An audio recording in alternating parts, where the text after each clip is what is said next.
ওরে মধু কানায় কানায় লোক। এই রহমানের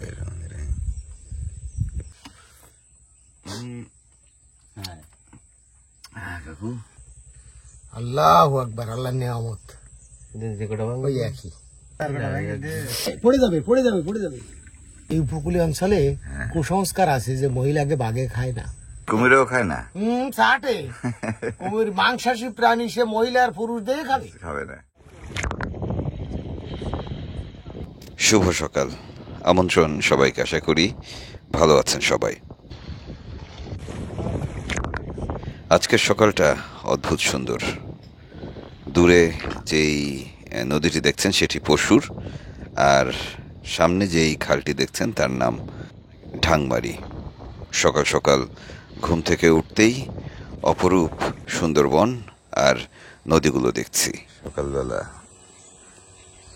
আজকে একদম রোদের সকাল আর কি, পরিষ্কার সকাল। কাকু তুমি কি আটকায় গেছি?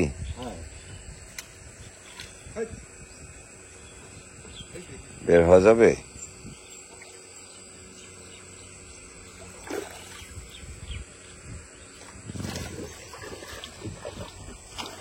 তো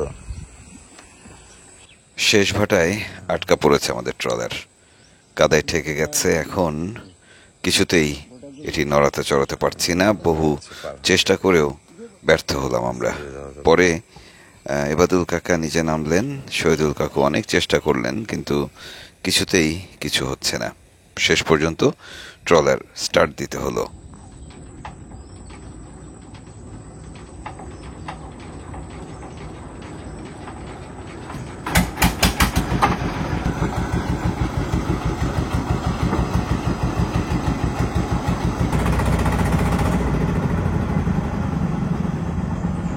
ট্রলারের ইঞ্জিনের শব্দে ঘুম ভাঙল সর্দারের। উঠে তিনিও ডেকের সামনে দাঁড়ালেন। এদিকে আমাদের শহীদুল কাকু ট্রলারটিকে ঠিকঠাক মতো নোঙর করার চেষ্টা করছেন।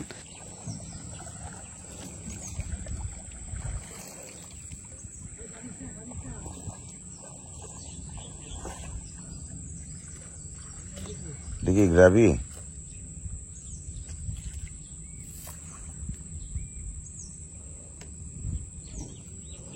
কি কাকু, মাছ ধরার অ্যাকশন শুরু হবে নাকি? জাল খাওয়াবো, ট্রলার বাদলে সমস্যা কি? নৌকো নিয়ে আসবো না।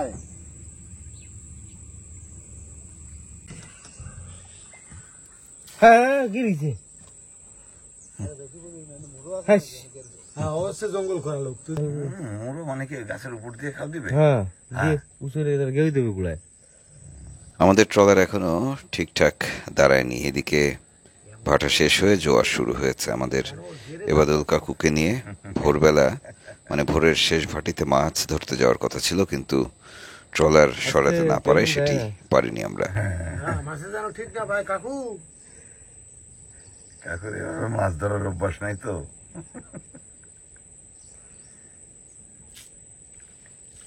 একটা দুইটা ছোট চিংড়ি কিছু বাদিনি। জোয়ার ভাটার বনউপকূলে সবকিছুই নির্ভর করে আসলে জোয়ার এবং ভাটার উপরেই। জীবন চলে এখানে সেই জোয়ার ভাটাকে ঘিরে, এবং মাছ ধরার যে বিষয়টি সেটি তো শতভাগ এই জোয়ার ভাটার উপরে নির্ভর করে। এই যেমন ভাটা শেষ হয়ে জোয়ার লেগেছে, আমাদের জালে এখন একটি মাছও পড়ছে না। বেলায়েত সর্দার বললেন যে জোয়ার আরেকটু বাড়লে হয়তো নদীর ধার দিয়ে কিছু মাছ হবে।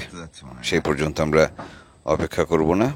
আমাদের সামনে দিয়ে জেলেরা যাওয়া আসা করছেন, আর রাতে ভিজিয়ে রাখা যে শৈলা ফুল, যেখান থেকে আমাদের মধু খাওয়ার কথা, সেই শৈলা বের করা হয়েছে।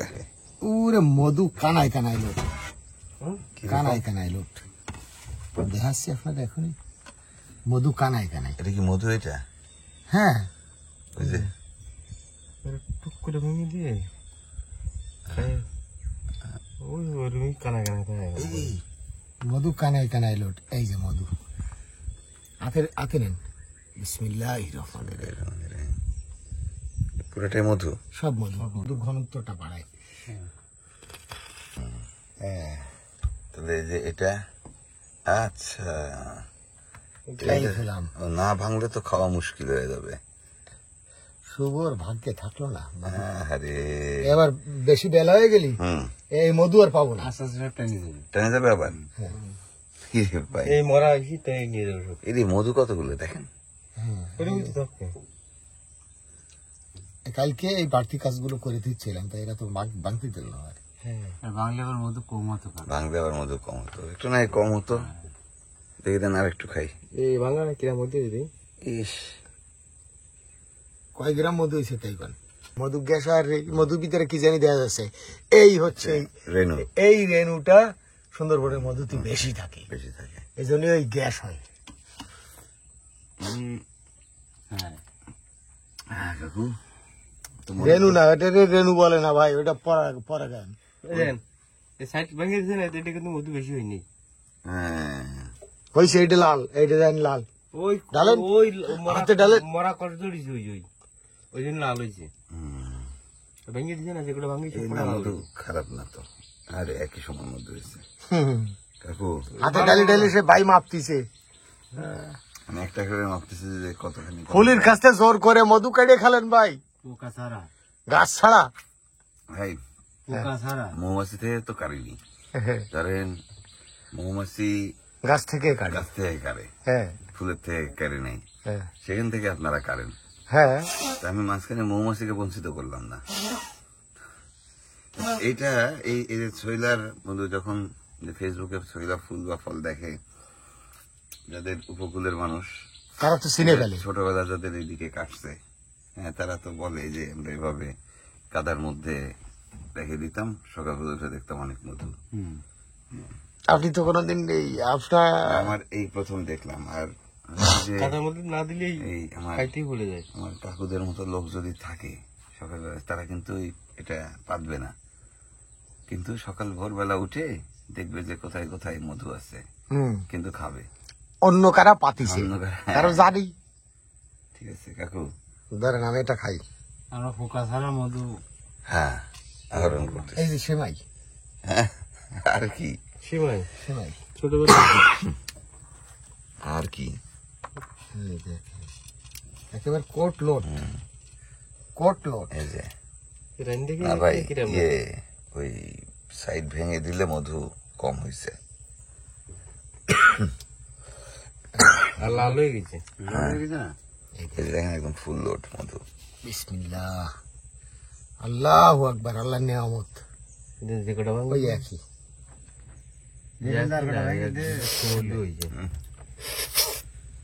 ছাড় দেওয়া যায়। এই দেখেন মধুগুলো একসাথে করে কতটুক মধু অনেকখানি মধু। একটা ফুলে, হ্যাঁ, তো একটা ফুলে যদি এই পরিমাণ মধু মধু হয়, তাহলে সুন্দরবনে মধু কেন বাড়তি হবে না? সেই তো বলতেছি, বিরাট মধু। ওই কম কাকু ওই যে, হ্যাঁ, ভেঙে দিলে কম হচ্ছে। আচ্ছা থাক, বাকি সব খাই ফেলেন না ভাই, ওই শুভদের জন্য একটু রাখেন। শুভ কিনা শুভ কিরা কাকুরটা খাও, কাকেরটা কাকু, না না, এটা খাও। খান কাকু, আমুক দুয়া মধু খাওয়া যায়, কাকার মধু মধু। বাসি মুখে খাইতে হয়। কাকুর গায়ে গাল তো বড় খারাপ না। এই অঞ্চলের মানে উপকূলের প্রায় প্রতিটি মানুষের শৈশবের স্মৃতির সাথে এই ছইলা ফুলের মধু খাওয়ার সংযোগ আছে। আমরা সুন্দরবন উপকূলে এই ফুলটি অনেক দেখেছি, কিন্তু এভাবে মধু বের করে খাওয়া এই প্রথম। যাই হোক, দূরে তাকিয়ে দেখি একে একে জেলেরা নেমেছেন, তারা মাছ ধরছেন। জেলেরা মূলত ঝাঁকি জাল নিয়ে নামেন। এই প্রথম জোয়ারে কিছু চিংড়ি মাছ হয়, জাল টেনে সেই মাছ ধরার চেষ্টা করছেন তারা। এই উপকূলীয় অঞ্চলে কুসংস্কার আছে যে মহিলাকে বাঘে খায় না, কি আছে, বাঘে খায় না মহিলাকে, তো একে চাটে। কুমিরেও খায় না, চাটে। কুমির মাংসাশী প্রাণী, সে মহিলা আর পুরুষ দিয়ে খাবে, খাবে না। এরকম করে কত মহিলা চলে গেছে বাঘের পেটে। পেছনে আছে আর একটা, হ্যাঁ, সেই বাটি নেন, পানি না তো খালে বেশি। আমাদের মধুগুলো সব রেডি কাদার প্লেটে। হ্যাঁ, আমাকে এই ফুলের এই বাস্তি কত কষ্ট। এবার এইটা যখন ফুল মেলায় যায় তখন মৌমাছি আস্তে আস্তে ঢুকে সাথে। এই জন্য প্রত্যেকটা তখন তো বুটো থাকে প্রত্যেকটা মধু। ঢাংমারি খালের এক পাশে সুন্দরবন আর এক পাশে লোকালয়। যারা মাছ ধরছেন তারা আসলে নিজেদের খাওয়ার জন্য মাছ ধরতে এসছেন। আমরা তাদের মধু এবং চা বিস্কিট খাওয়ার আমন্ত্রণ জানালাম। ঝাড়ু পাচ্ছেন, মাছ পাচ্ছেন? আজকে কম একটা কি যেন মাছ দেখলাম, দায়িত্ব মাছ নাকি? ভোলা। আচ্ছা আচ্ছা, এই জন্যই তো জল হইছে গোলা। আমি তো তাই করি, জল কেন ঘোলা? মাছ জালে হয়েছে ভোলা। পড়েছে বোলা। হ্যাঁ, আমি দূর থেকে দেখতেছি দাদা যে আমার দিদি নিচের দিকে, আমার দাদা দেখি ভয়ে উপরে দিয়ে হাঁটতেছে। আপনারে এত সুন্দর করে ডাকতেছি কেন জানেন? দিদি হচ্ছে বাইরে, হ্যাঁ। এখানে কুমির আছে আমরা সবাই জানি, আর আপনি হচ্ছে কুলি। এর কারণটা কি? কারণটা কি? আজকে কেন মানে কুমিরের খবর শুনে আপনি তারে বাইরে দিছেন? তাহলে ও, উপর দিয়ে হাঁটতে আপনার কষ্ট হয়, কিন্তু নিচে যে কুমির। আমরা তো মনে করেছি দাদা মনে ও বাবা, তাহলে নেমে বসে থাকি। আমরা মনে করলাম কি দাদা চাচ্ছে বউ এইটা চলে যাক আর একটা আনবো।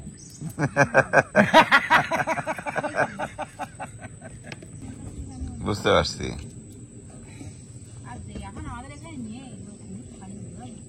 কুমির থাকলে বোঝা যায়। চিঠি পাঠাই, ওয়ারলেস করি। হ্যাঁ, ও তো ফোন দিয়ে বলে দেয় যে আমি নিচে যাচ্ছি।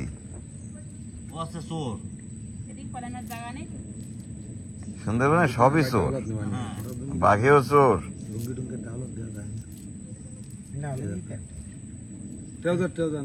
মাছ কি কম আজকে একটু?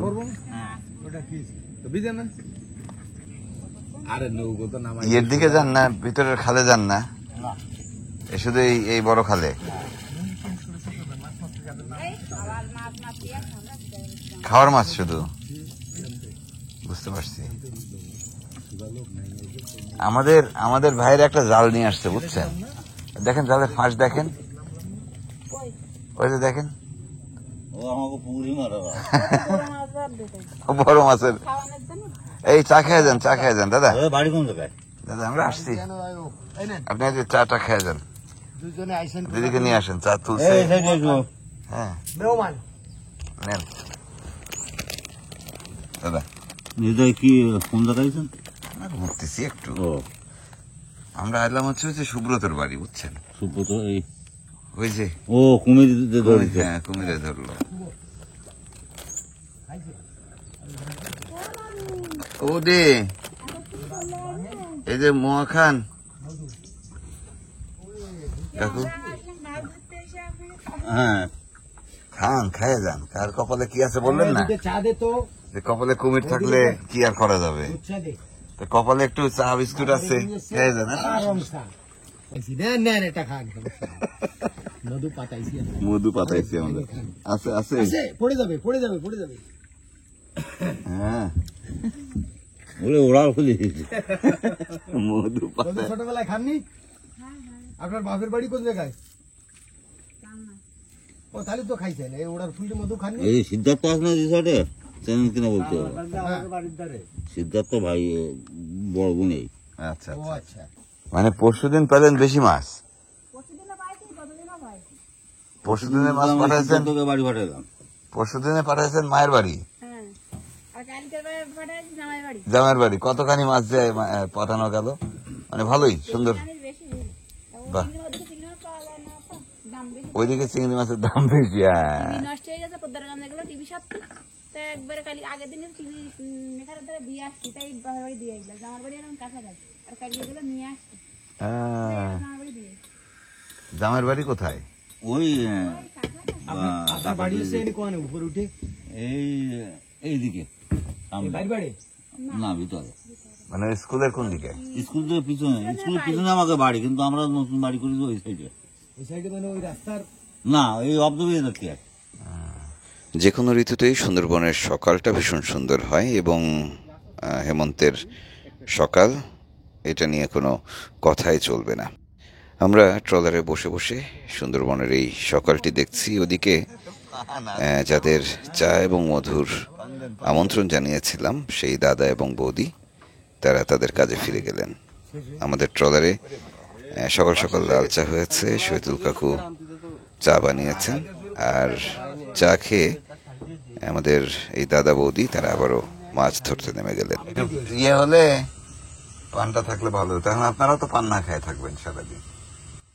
সুন্দরবনের খাল নদীর পানি যখন কমে আসে তখন ঝাঁকি জাল খেওয়ালে কিংবা জাল টানা দিলে নানা জাতের চিংড়ি মাছ পাওয়া যায়। বিশেষ করে হরিণা চিংড়ি, গোদা চিংড়ি বা দেশি চিংড়ি বলে, চামি চিংড়ি, কাঁঠালি চিংড়ি, এবং বর্ষাকাল আসলে অবশ্যই চাকা চিংড়ি পাওয়া যায়। মাঝে মাঝে গলদা চিংড়িও ওঠে।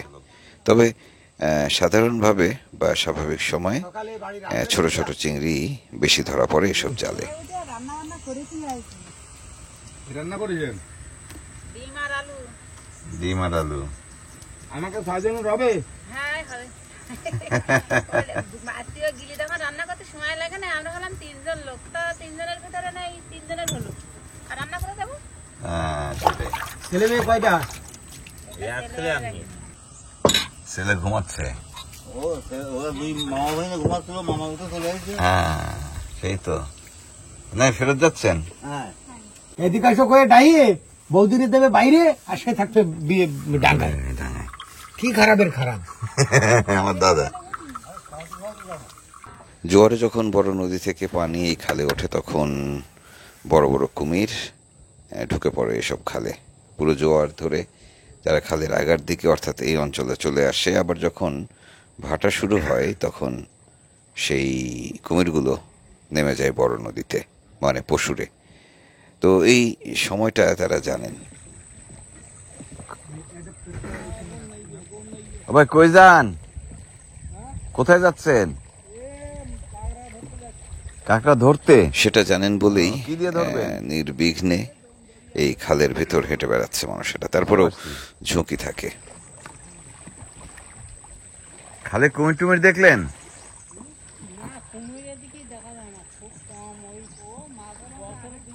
দু একবার আসে। ও আসলে কি জানাই আসে?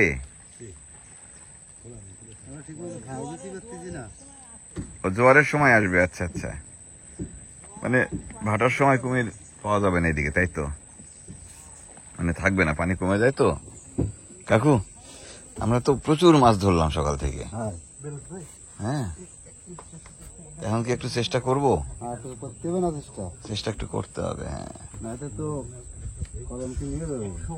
না কব কি, আমরা একটু নিজেরা ধরতে চাইলাম। আনছেন হচ্ছে যে ভেটকি পাতারি মাছের জাল। হ্যাঁ হুম মাছ তাও এই জলে বাঁধবে কিনা সুন্দর। সকালের চা বিস্কিট খেয়ে আমরা বেশ চাঙ্গা অবস্থায় আছি। সুন্দরবনের ভেতরে না গেলেও আমরা ডিঙি নৌকা নিয়ে নেমে পড়বো। আমাদের এবাদুল কাকু যাবেন ছোট খালে মাছ ধরতে, আর আমরা ডিঙি নৌকা নিয়ে জাল খাওয়ানোর চেষ্টা করব, মাছ ধরার চেষ্টা করব। আজকের এই পর্বে সুন্দরবনের একটি সকাল দেখানোর চেষ্টা করলাম। খুব ঘটনাবহুল কিছু নয়, যেমন এক রকমের প্রশান্তির ভাব নিয়ে আমরা এই সময়টুকু কাটালাম সেটুকুই আপনাদের সামনে তুলে ধরার চেষ্টা করলাম। আশা করি ভালো লেগেছে। কাল আবারও দেখা হবে। বিদায় নিচ্ছি, ভালো থাকবেন সবাই।